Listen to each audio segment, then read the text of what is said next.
Good morning सभी को। आज हम समास के टॉपिक को पढ़ेंगे। समास क्या होता है, समास के कितने भेद होते हैं, समास का क्या अर्थ होता है, इन सभी के बारे में आज हम अपनी कक्षा में चर्चा करेंगे। समास की परिभाषा हम सबसे पहले देखेंगे। समास का अर्थ होता है संक्षिप्तीकरण, मतलब छोटा करना को समास कहते हैं। दूसरे शब्दों में समास संक्षेप करने की एक प्रक्रिया है। समास को छोटा करने की एक प्रक्रिया है। दो या दो से अधिक शब्दों का परस्पर संबंध बताने वाले शब्दों अथवा कारक चिन्हों का लोप होने पर उन दो अथवा दो से अधिक शब्दों के मेल से बने एक स्वतंत्र शब्द को समास कहते हैं। हम साधारण शब्दों में कह सकते हैं कि समास दो शब्दों को मिलाकर एक तीसरे शब्द का निर्माण करता है, उसे हम समास कहते हैं। जैसे अब हम देखेंगे, हमने एक उदाहरण ले रखा है, दया का सागर। अब दया एक शब्द है, सागर एक शब्द है और ये अलग अलग है। अभी जब हम इनको जोड़ देंगे तो तीसरा शब्द क्या बनेगा हमारा, दया सागर, दया का सागर। अब हम समास के निम्नलिखित 6 भेद होते हैं, उन 6 भेदों के बारे में एक एक करके पढ़ेंगे। जैसे पहला भेद है हमारा अव्ययी भाव समास, दूसरा तत्पुरुष समास, तीसरा कर्मधारय समास, चौथा द्विगु समास, पांचवा द्वंद्व समास, छठा बहुव्रीहि समास। पहला अव्ययी भाव समास की हम चर्चा करेंगे और इसको हम आगे पढ़ेंगे। जैसे जिस समास में पूर्व पद का मतलब होता है पहला पद, पहला शब्द अव्यय हो, अव्ययी भाव समास कहलाता है। यह वाक्य में उपसर्ग का भी काम करते हैं। जो इसका पहला पद या पहला शब्द होगा या पूर्व पद कहें, वह उपसर्ग का काम करता है। अव्यय क्या होता है, अब हम पहले अव्यय को जानेंगे, उसके बाद हम अव्ययी भाव समास पर चर्चा करेंगे, जिनमें शब्द लिंग वचन कारक की वजह से कोई संयोग नहीं होता, मतलब कोई परिवर्तन नहीं होता, उसे हम अव्यय कहते हैं। मतलब लिंग के अनुसार, वचन के अनुसार, काल के अनुसार, कारक के अनुसार कोई परिवर्तन नहीं होता, उसे हम अव्यय कहते हैं। जैसे राम प्रतिदिन विद्यालय जाता है, तो राम यहाँ पर पुल्लिंग वचन है, तो पुल्लिंग है और एक वचन भी है। सीता प्रतिदिन विद्यालय जाती है, सीता भी एक वचन है मगर स्त्रीलिंग है। अब देखो इनके अंदर दोनों में पुल्लिंग और स्त्रीलिंग का उदाहरण है, परंतु प्रतिदिन शब्द में कोई भी परिवर्तन नहीं हो रहा है, यही अव्यय होते हैं। लिंग के आधार पर दोनों उदाहरणों को देखने के बाद यह ज्ञात होता है कि प्रतिदिन शब्द पर लिंग के आधार पर कोई परिवर्तन नहीं होता, इसे ही अव्यय कहते हैं। अब हम अव्ययी भाव समास के उदाहरणों को देखेंगे। अव्ययी भाव समास के उदाहरण है यथा स्थान, आजीवन। तो यथा क्या है, इसके अंदर उपसर्ग भी है। आजीवन के अंदर आ क्या है, उपसर्ग है। प्रतिदिन के अंदर प्रति क्या है, उपसर्ग है। यथा समय, यथा समय के अंदर यथा क्या है, उपसर्ग है। अधिकार, अधिकार के अंदर अधि क्या है, उपसर्ग है। अतिवृद्धि, अति क्या है, उपसर्ग है। बेघर, बेघर के अंदर बे क्या है, उपसर्ग है। भरपेट, भरपेट के अंदर भर शब्द जो है उपसर्ग है। निर्दोष, निर्दोष के अंदर निर उपसर्ग है और दोष क्या है, उसका मूल शब्द। तो यहाँ पर अव्ययी भाव समास है। नोट, इसको इंपॉर्टेंट देखेंगे, नोट जो मैंने लिखा है, उपसर्ग का प्रयोग होता है, तो अव्ययी भाव समास में उपसर्ग का प्रयोग होता है। तत्पुरुष समास, दूसरा समास हमारा तत्पुरुष समास। अब हम इसको पढ़ेंगे। जिस समस्त पद में पहला पद गौण तथा दूसरा पद प्रधान होता है, वहाँ तत्पुरुष समास होता है।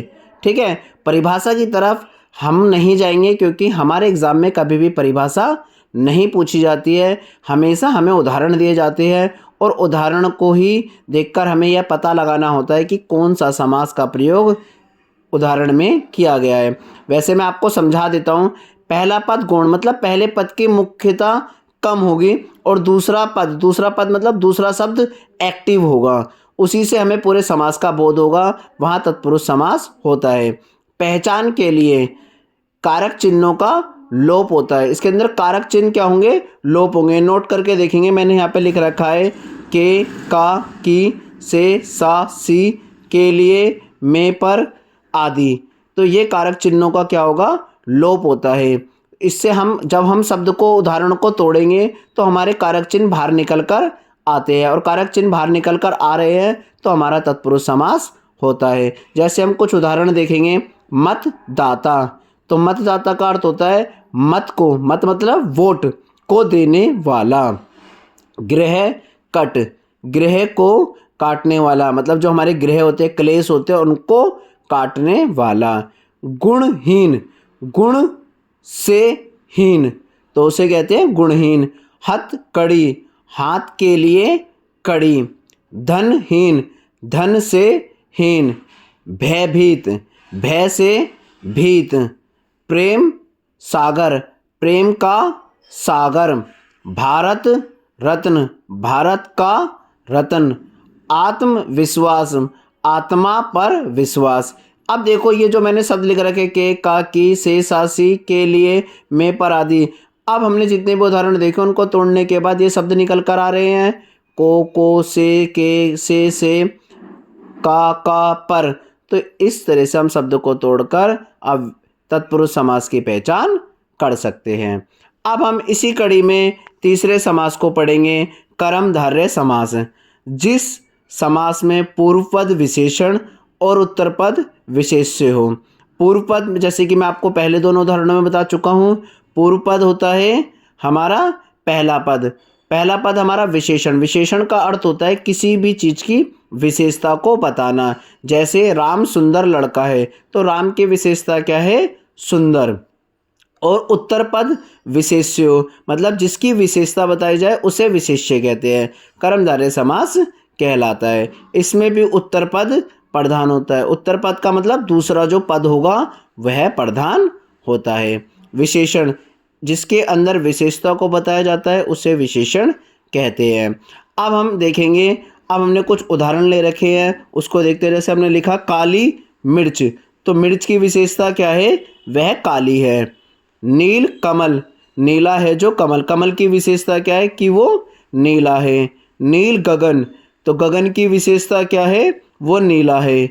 महापुरुष, पुरुष की विशेषता क्या है? वह महान है। हरा धनिया, धनिया की विशेषता क्या है? वह हरा है।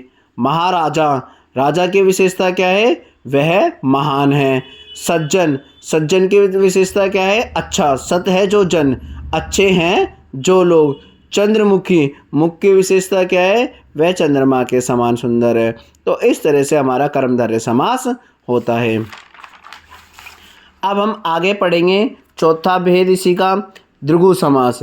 जिस समास में पूर्व पद मतलब पहला पद संख्यावाचक हो, द्विगु समास कहलाता है। मतलब द्विगु समास के अंदर क्या होता है? जो पहला पद होगा, हमारा पहला शब्द होगा, वह गिनती का होता है। उदाहरण के तौर पर हम देखेंगे, जैसे नव रतन, तो नव मतलब नौ और रतन मतलब रतन, हीरे जवाहरात जो हो गए हम कह सकते हैं। तो 9 गिनती आ गई, तो 9 रत्नों का समूह, तो गिनती आ रही है, तो इसलिए कौन सा हो गया हमारा? द्विगु समास। सप्त दीप, तो सप्त मतलब 7 दीपों का समूह, तो 7 गिनती है, इसलिए हमारा द्विगु समास है। त्रिभुवन, 3 भवनों का समूह, 3 भवन हो गए। 7 मंजिल, 7 मंजिलों का समूह। चौराहा, 4 रास्तों का समूह, तो इसलिए क्या हो गया? चौराहा। तो ये द्विगु समास होता है। द्वंद्व समास, इस समास में सबसे आसान समास जो होता है वह द्वंद्व समास ही है। जिस समास में पूर्व पद मतलब पहला पद और उत्तर पद मतलब दूसरा पद दोनों प्रधान होते हैं। इसके अंदर क्या होता है? दोनों ही पद प्रधान होते हैं, दोनों की ही किरदार अहम भूमिका में होता है, उसे द्वंद्व समास कहते हैं। नोट, इसके उदाहरण जो होंगे वो विलोम शब्द के, लिंग परिवर्तन के, या फिर जो आपको माइनस की तरह साइन लग रहा है, चिन्ह दिखाई दे रहा है, इसे हम योजक चिन्ह बोलते हैं, या ये होगा योजक चिन्ह। और मतलब और शब्द से जुड़े होते हैं, उसे हम द्वंद्व समास कहते हैं। जैसे माता और पिता, ये क्या है? लिंग परिवर्तन, एक मेल एक फीमेल, तो दोनों का जब अंतर आता है तो क्या होता है, लिंग परिवर्तन वाले शब्द हमारे द्वंद्व समास में होते हैं। राम और योजक चिन्ह कृष्ण, राम और कृष्ण दो व्यक्तियों की बात हो रही है तो भी हमारा द्वंद्व समास। भाई बहन, लिंग परिवर्तन, एक मेल है एक फीमेल है, एक स्त्रीलिंग एक पुल्लिंग, तो यहाँ पर भी क्या होगा हमारा द्वंद्व समास। पाप पुण्य, तो ऐसे भी लिख सकते हैं हम योजक चिन्ह लगा के, या ऐसे भी लिख सकते हैं पाप और पुण्य, तो ये एक दूसरे के विलोम शब्द है, इसलिए भी यहाँ पर द्वंद्व समास है। सुख दुख, सुख और दुख आदि, तो यहाँ पर इस तरह से हमारा द्वंद्व समास समाप्त होता है। लास्ट और अंतिम पढ़ेंगे हम बहुव्रीहि समास।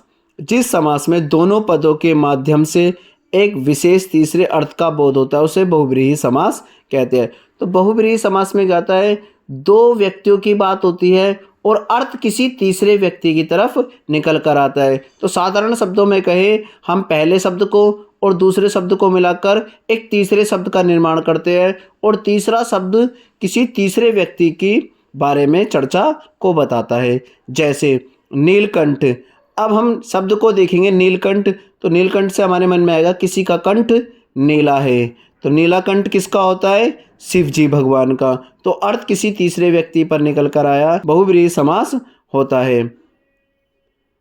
लंबोदर, लंबा है उदर जिसका, लंबोदर लंबा है उदर जिसका, तो यहाँ पर उदर का मतलब होता है गणेश जी, जिनकी नाक लंबी है तो उदर उन्हें बोला जाता है, तो इसलिए कौन सा समास है, बहुव्रीहि समास है।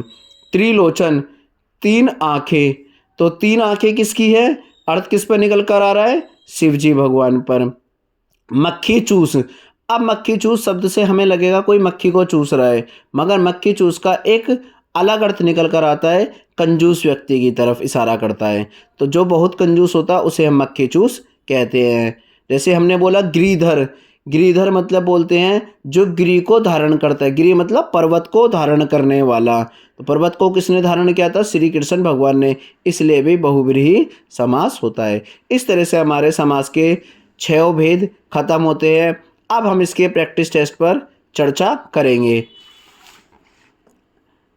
समास का शाब्दिक अर्थ क्या होता है, पहली ही पंक्ति में हमने पढ़ा था समास का शाब्दिक अर्थ क्या होता है, पद, वाक्य, वर्ण या संक्षेप कर देना। तो पहली ही पंक्ति में हम इसका उत्तर देखेंगे और आप सभी इस उत्तर को कमेंट बॉक्स में दे सकते हैं। दूसरा, कौन समास का भेद नहीं है, कौन सा समास का भेद नहीं है, पहला अव्ययी भाव समास, दूसरा तत्पुरुष समास, तीसरा द्वंद्व समास और चौथा उपयुक्त सभी। तो इसका भी आंसर आप सभी कमेंट बॉक्स में दे सकते हैं। तीसरा, जिस समास का प्रथम पद संख्यावाची हो वहाँ कौन सा समास होता है, तो इसका भी जब हम सारे उदाहरणों को पढ़ेंगे, सारे भेद को पढ़ेंगे तो आपको इसका भी आंसर आसानी से मिल जाएगा। कर्मधारय समास, द्विगु समास, बहुव्रीहि समास, द्वंद्व समास, तो आप इसका आंसर भी मुझे कमेंट बॉक्स में सभी देंगे। चौथा समास होता है, किस समास का प्रथम पद अव्यय होता है, तो किस समास का प्रथम पद अव्यय होता है, इसका आंसर भी आप परिभाषा को पढ़ेंगे सभी समास की तो आपको इसका भी उत्तर मिलेगा और उसका भी आप कमेंट बॉक्स में उत्तर देंगे। पहला भेद है तत्पुरुष समास, दूसरा कर्मधारय समास, तीसरा अव्ययी भाव समास, चौथा द्विगु समास।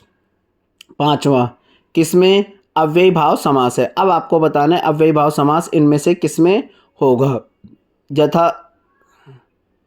यथासंभव, यथाशक्ति, आमरण, रसोई घर।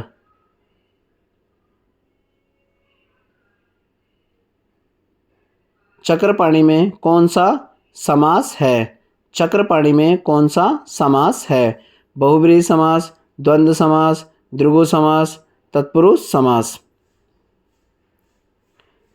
इसका भी उत्तर आप कमेंट बॉक्स में देंगे।